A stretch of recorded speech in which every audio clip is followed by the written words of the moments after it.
Баткен облусунун Лейлек районуна караштуу Арка аймагынан 10 тоннага жакын дарбызды мыйзамсыз жол менен Кыргызстанга ташып келе жаткан Тажикстандын жараны кармалды. Бул тууралуу чек ара кызматы кабарлады. Тажик жараны жүктү Кыргызстанда сатуу үчүн алып келе жатканын билдирген. Бирок анда керектүү документтер болгон эмес, кармалган жаран жана жүк тиешелүү органдарга өткөрүлүп берилди.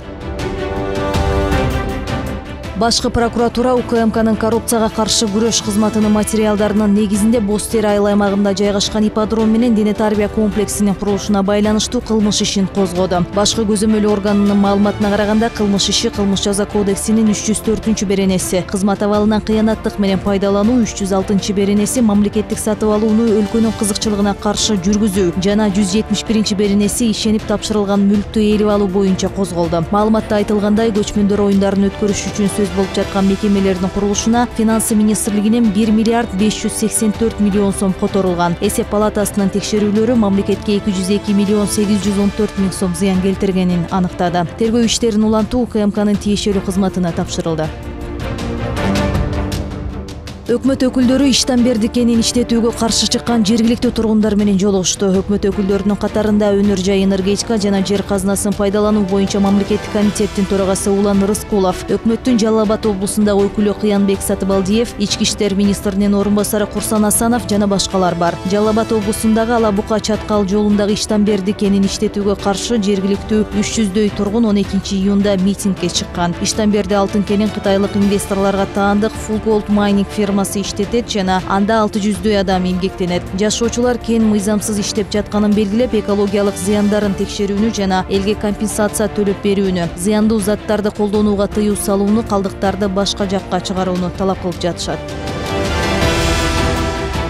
Президент Сооронбай Жээнбеков Кыргызстандын жарандыгына кабыл алуу жана чыгаруу жөнүндө 4 жарлыкка кол койду. Анын бири 551 адамды Кыргызстандын жарандыгынан чыгаруу жөнүндөгү жарлык. Мындан сырткары президенттин дагы бир жарлыгы менен жалпысынан 342 адам Кыргызстандын жарандыгына кабыл алынды. Алардын көпчүлүгү Өзбекстан жана Тажикстандан келген этникалык кыргыздар. Өлкө эгемендик алгандан бери башка өлкөлөрдүн жараны болуп кеткен кыргызстандыктардын саны 50 миңдин тегерегинде. Ошол эле учурда Кыргызстандын да, Орусиянын да паспортуна ээ болуп, мыйзамсыз түрдө кош жарандуулук менен жүргөндөр да көп экени айтылат. Баш мыйзам боюнча кыргыз жарандыгынан чыгаруу жана кабыл алуу укугуна мамлекет башчы гана ээ.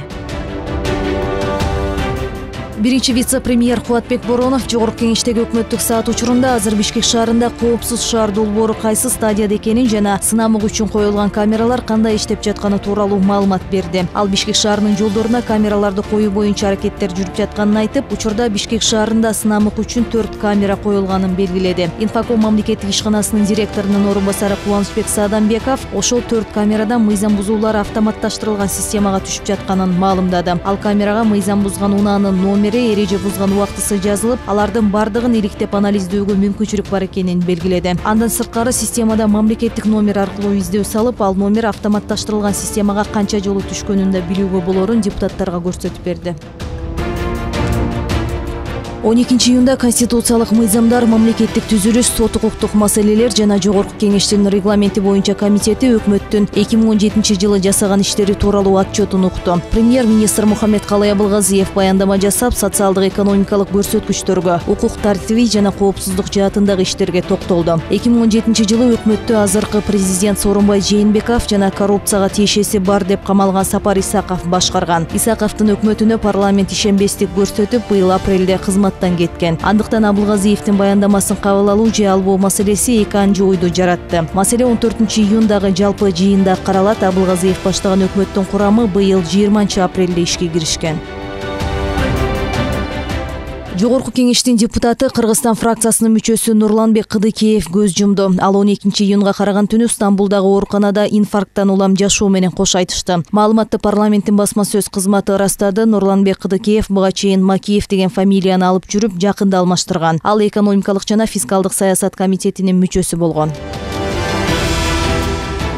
12-июнда Бишкек шаардык сотунда депутат Алмамбет Шыкмаматовдун иши каралып, сот чечим чыгарды. Ага ылайык Шыкмаматовго 5 миллион сом айып салуу боюнча райондук соттун өкүмү жокко чыгарылып, тергөөдөгү айрым такталбаган жагдайларды оңдоо талабы менен иш кайра тергөөгө жөнөтүлдү. Белгилей кетсек, Алмамбет Шыкмаматов 2 жыл эсептөө палатасынын аудитору болуп турганда жеке кызыкчылыгын көздөп, аялынын Mercedes-Benz E320 үлгүсүндөгү унаасын кымбат баага сатуу үчүн Барат Люкс ишканасынын тендерге катышкандардын катарына кошууну демилгелеген деп айыпталууда.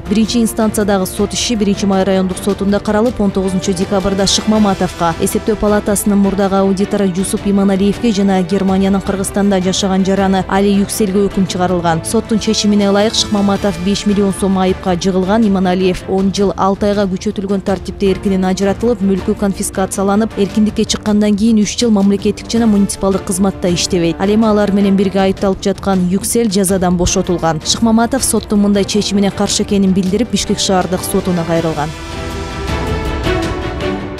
Бишкекте 16 июндан тарта дагы бир нече көчө ремонт иштерине байланыштуу жабылат. Бул тууралуу муниципалитеттин маалымат кызматынан билдиришти. Үсөнбаев көчөсүнүн Жибек жолу проспектиси менен Чоң Чүй каналына чейинки бөлүгүнө жаңы асфальт төшөлүп, бордюрлары жаңыланат. Бишкек шаарынын унаа жолдорун калыбына келтирүү долбоорунун алкагында ишке ашып жаткан ремонт 15 июлга чейин созулат. Ошондой эле реконструкция иштерине байланыштуу Айны көчөсүнүн Айтматов проспектисинен тарта Токтоналиев көчөсүнө чейинки аралыгы жабылат. Бул жол колдонууга 30 август күнү берилмекчи. Бишкек мэриясы жаралган ыңгайсыздык үчүн шаар тургундарынан жана конокторунан алдын ала кечирим сурап, альтернативдүү жолдорду тандоону сунуштайт. Ноокат районунда Якын Инкар диний экстремисттик агымынын 4 мүчөсү алардын катарынан чыкканын расмий түрдө билдирди. Бул тууралуу облустук милициянын маалымат катчысы Жеңиш Ашырбаев билдирди. Ага ылайык аталган агымдын мүчөлөрү мындай кадамга милиция кызматкерлери тарабынан жүргүзүлгөн түшүндүрүү иштеринен соң барган. Ош облусунун аймагында учурда бул агымдын 31 мүчөсү каттууга алынган. 2018 жылы акыркы 5 ай ичинде Якын Инкар агымынын 31 мүчөсүнө кылмыш иши козголгон. Алардын ичинен 19 жаран шарттуу түрдө 3 жылга эркинен ажыратылган. Ал эми калган 12 жарандын иши сотто каралууда, деди Ашырбаев. Ал ошондой эле 2017 жылдын 15 июнунда Бишкек шаарындагы Октябрь райондук сотунун чечими менен Якын Инкар агымы экстремисттик деп таанылып, өлкө аймагында ишмердүүлүгүнө үгүттүк пропагандалык материалдарын басууга, сактоого, ташууга жана таратууга тыюу салынганын кошумчалады. Ажыга барчуларды эмдөө 18 июндан 29 июнга чейин жүргүзүлөт. Бул тууралуу муфтияттын маалымат кызматы билдирди. Зыяратчыларды эмдөө пункттулары өлкө аймагындагы бардык облустардын ооруну алдын алуу борборлорунда жана мамлекеттик санитардык эпидемиологиялык көзөмөл башкармалыктарында жүргүзүлөт деп айтылат маалыматта. Быйыл Сауд Аравиясы Кыргызстан үчүн 5400 квота бөлгөн. Ал эми муфтият ажылыктын баасы $2890 түзгөнүн билдирген.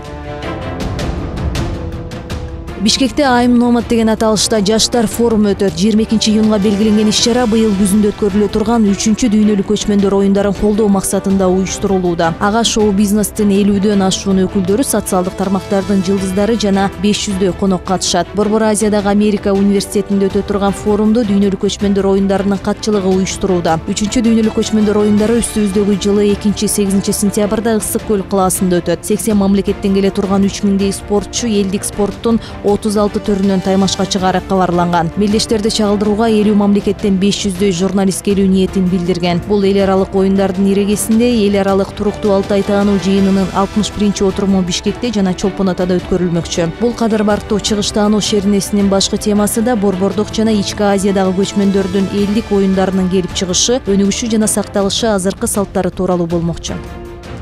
Аба ырайынын демөөрчүсү Памир булак суусу.